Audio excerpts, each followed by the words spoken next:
A statewide budget crisis cuts across nearly every sector. Healthcare, now a major concern for Oklahomans struggling to pay for their care. This morning we were joined by Lou Carmichael from Variety Care. It's the largest public health care provider in the metro. Lou, thank you so much for joining us during a pivotal time. Yeah, Could you first just tell us what Variety Care does for our community? There's a lot of people might not be familiar with it. What do y'all do? Well, Variety Care is a community health center. We take care and focus on the uninsured low-income families who live either in urban or rural Oklahoma.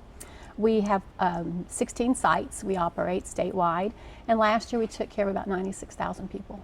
That is a lot of people. How will Variety Care be impacted by the statewide budget cuts? How have you already been impacted? Well, the first thing that happened is on March 8th, after the second revenue failure, the state health department advised us that they would eliminate the pool for uninsured people.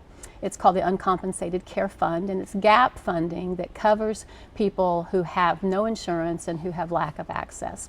That pool for Variety Care was a very large hit because it was unexpected and it was an immediate elimination.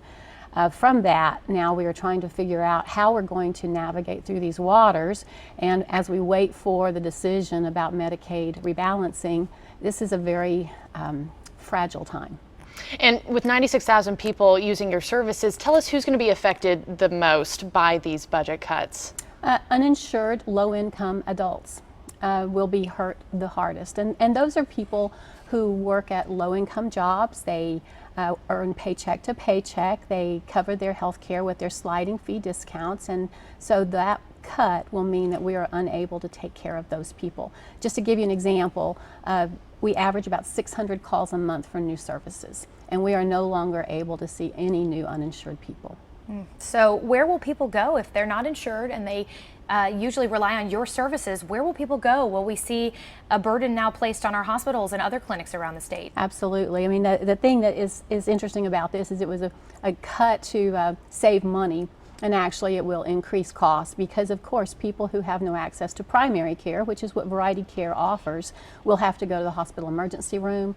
We will not be able to take care of chronic illness. The patient will get sicker. They will need more care. And so in the end, it's going to cost us far more money.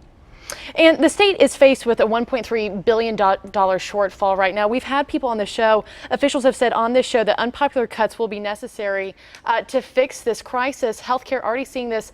How bad are you expecting this to get?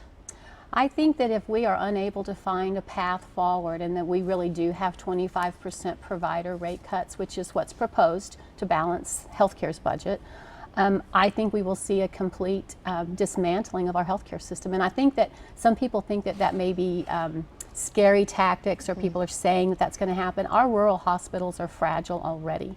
Our safety net is fragile already. And so for that kind of cut to happen, I don't think that we'll be able to maintain our Medicaid infrastructure. One of the concerns that a lot of people have had is, will doctors, talented doctors, others in the medical profession now avoid coming to Oklahoma because of these seemingly draconian cuts to our healthcare system? I think in two ways. I think the cuts to the provider, the doctors who would come, is one part that might dissuade them from moving to Oklahoma. It also might be a reason that we lose some of the doctors who are already here, and our primary care access is already one of the worst in the state, ratio population to provider. The other thing that impacts a physician or a medical provider's decision of where to practice is if they don't have a system around them of hospitals and specialists and all of that, then it's very difficult to practice in the state. And did you see these cuts coming? Did this catch you off guard? How are you dealing with this now that this is really happening for you guys? I think that everyone was braced for a reduction. I think everyone knew that we were going to have some cuts. But the elimination of the uncompensated care pool was a complete shock. That was out of the blue, and it happened on a Tuesday morning through an email. And so that was a really, really tough hit. My follow-up question to that was going to be, were you consulted at all, being the largest healthcare provider to so many uninsured here?